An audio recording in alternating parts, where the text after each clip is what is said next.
మీ business ఏదైనా మీ ఊర్లో promotion చేయాలంటే అది సుమన్ టీవీతోనే సాధ్యం. ఇప్పుడే సంప్రదించండి.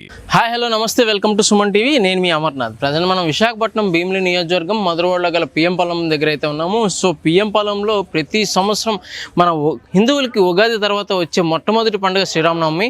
ఈ యొక్క పిఎం పాలెంలో ఉన్నటువంటి శ్రీరామాలయం అయితే కనుక అత్యంత వైభవంగా కనుక ప్రతి సంవత్సరం ఈ యొక్క శ్రీరాముల వారి కళ్యాణం అయితే జరిపించబడుతుంది. ఈ యొక్క కళ్యాణానికి ముందుగా ఉండి మొత్తం ప్రక్రియ అంతా చూసేది మటుకు ఈ యొక్క రోసిరెడ్డి గారు ప్రతి సంవత్సరం స్వయంగా ఆయన ఇంటి నుంచే ఈ యొక్క ముత్యాల తలంబ్రాల మటుకు గుర్రపు బండి మీద వెళ్తున్న ఆచారం గత 25 ఏళ్ళుగా ఇదే ఆచారం కొనసాగుతుంది.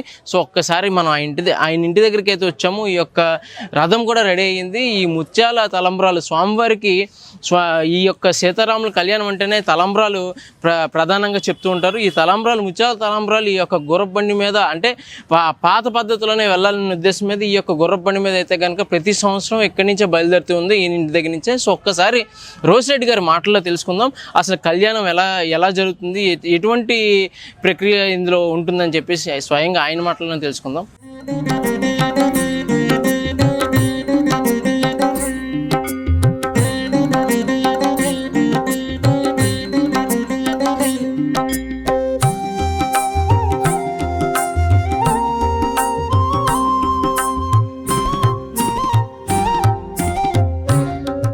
గత 25 సంవత్సరాలుగా ఈ యొక్క రాముల వారి కళ్యాణం అయితే కనుక అత్యంత వైభవంగా అయితే కనుక జరుగుతుంది. దానికి ముఖ్య కారకులైనటువంటి రోసిరెడ్డి గారి దగ్గర అయితే ఉన్నాము. ఒక్కసారి ఆయన మాటలో తెలుసుకుందాం. సార్ నమస్తే. సార్ అసలు చెప్పండి, అంటే మనకి హిందువులకి ఉగాది తర్వాత ఫస్ట్ పండుగ ఏదైనా చెప్పుకోవాల్సింది ఉంది అంటే కనుక అది శ్రీరామనవమితో మొదలవుతుంది. సో ఆ రాముల వారికి ముందుగా జై శ్రీరామ్. జై శ్రీరామ్.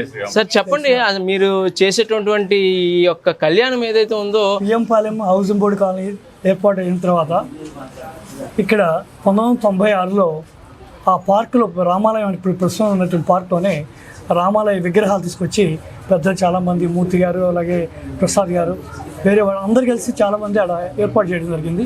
చిన్న బొమ్మలు పెట్టారు, మట్టి బొమ్మలు. తర్వాత 2000లో వచ్చి విగ్రహాలు కావాలని చెప్పి విగ్రహాలు పెట్టాలి అని వీళ్ళు అడిగితే నేను ముందుకు వచ్చేసి విగ్రహాలు ఇస్తాను అని చెప్పి చెప్పడం జరిగింది. దాంతో 2000 నుంచి విగ్రహాలు ఇచ్చి నేను ఆ తర్వాత ప్రతిష్ఠ కూడా చేయించాం. ప్రతిష్ఠ ఘనంగా జరిగింది. అప్పటి నుంచి ఆ తర్వాత 2000లో నేను 2001లో ఈ ఊరు పంచాయతీ సర్పంచ్గా ఎన్నిక కాబడ్డాను. రాముల వారి ప్రతిష్ఠ చేయబట్టే, రాముల వారి ఆశీస్సులు ఉండబట్టే నేను ఈ ఊరు సర్పంచ్ అయ్యానని చెప్పి నాకు పూర్తిగా నమ్మకం ఉంది, విశ్వాసం ఉంది. అప్పటి నుంచి నేను రాముల వారి కళ్యాణానికి ఎవరు కూర్చున్న కళ్యాణంలో ఆ దంపతులకి నేను ముత్యాల తలంబ్రాలు పట్టు వస్త్రాలు తీసుకెళ్ళి సమర్పిస్తున్నాం. అది స్వాముల వారికి. ఇది ఎవ్రీ ఇయర్ గతంలో బహుశా ఇది మా తాతగారు నేను పుట్టినటువంటి గుంటూరు జిల్లాలో కొత్తరెడ్డిపాలెంలో కూడా రాముల వారి ప్రతిష్ట ధర్మకర్తలు వాళ్ళు చేసేదని రెగ్యులర్గా చేసేవాళ్ళు. బహుశా ఇది నాకు అనుకోకుండానే భగవంతుడు అవకాశం నాకు ఇచ్చాడేమో అని చెప్పి నేను అనుకుంటున్నా. ఇప్పుడు కూడా మా బాబాయిలు అక్కడ ముత్యాల తలంబ్రాలు తీసుకెళ్తూనే ఉన్నారు.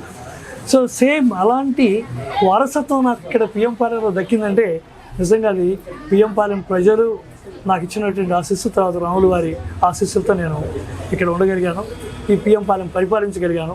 సో రాముల వారు పరిపాలకుడు కనుక నాకు కూడా పరిపాలన దక్షతని కల్పించి ఈ ఊరు సర్పంచ్గా నన్ను చేశారని చెప్పి నాకు పూర్తిగా నమ్మకం ఉంది. అందువల్ల జీవితాంతం నేను రాముల వారికి ముత్యాల తలంబ్రాలు పట్టుకెళ్తూ ఉంటాను. తీసుకెళ్ళి ఎవరు కళ్యాణం చేయించుకున్న వాళ్ళకి ముత్యాల తలంబ్రాలు అందిస్తాను ఆ రోజుకి. అలాగే ప్రతి ఇయర్ అలాగే 4000, 5000 మందికి కూడా అన్నదాన కార్యక్రమం కూడా అన్న సంతర్పణ కార్యక్రమం. సార్ ఈ యొక్క పిఎం పాలెంలో ఉన్నటువంటి రామాలయంలో అత్యంత వైభవపతంగా జరిగేటటువంటి ఈ యొక్క శ్రీరాముల వారి కళ్యాణం ముఖ్యంగా చెప్పుకుంటే ఆ రోజంతా మీ యొక్క దినచర్య ఎలా ఉంటుంది టెంపుల్లో?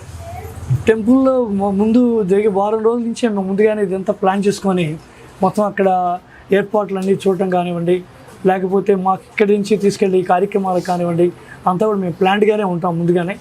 సో ఎవ్రీ ఇయర్ మేము ఈ గుర్రపు బండి తీసుకొని వచ్చేసి దాని మీద మరి ముత్యాల తలంబ్రాలు పట్టు వస్త్రాలు మేము ఊరేగింపుగా వెళ్ళి రాముల వారికి సమర్పించడం అనేది నాకు కూడా ఒక అదృష్టంగా భావిస్తున్నాయి. ఇది అది ఎలాగ జరిగిందో నాకే తెలియదు. అది అనుకోకుండా వీళ్ళే ఇక్కడ టెంపుల్ వారే మొత్తం అంతా కూడా ఆ రోజు నాకు ఈ విధంగా కల్పించడం, ఆ తర్వాత నుంచి ఇది ఆనవాయితీగా రెగ్యులర్గా జరగడం, అనేది నిజంగా అదృష్టంగా భావిస్తున్నా. ఇది ఓకే సార్. వేరే వాళ్ళది నేను చెప్తున్నాను, మీకు చెప్తున్నాను ఇక్కడ ఓపెన్గా, ఎవరు వేరే వాళ్ళకి పిల్లలు కలగలేదని, సంతానం కలగలేదు 7 సంవత్సరాల నుంచి బాధపడుతున్న వాళ్ళు వచ్చి తలంబరాలు వేసేటప్పుడు నేను మా పట్టు అది మన బయట కొంగుతో తలంబరాలు పట్టుకుంటే నాకు పిల్లలు కలుగుతారని చెప్పి నాకు ఎవరో చెప్పారు, ఆశీస్సు ఇచ్చారు నాకు అని చెప్పి వాళ్ళు వచ్చి అడిగితే ఇది ఎవరికి చెప్పకుండా కామ్గా వచ్చి మీరు చేయండి అని చెప్పడం జరిగింది. ఈ రోజు వస్తున్నారు ఎవరో వాళ్ళు అలాగే. ఓకే అండి. సో అలాంటి వాళ్ళ కోరిక నెరవేరాలని చెప్పి మేము మనస్ఫూర్తిగా కోరుకుంటాం. జై శ్రీరామ్ సార్. జై శ్రీరామ్.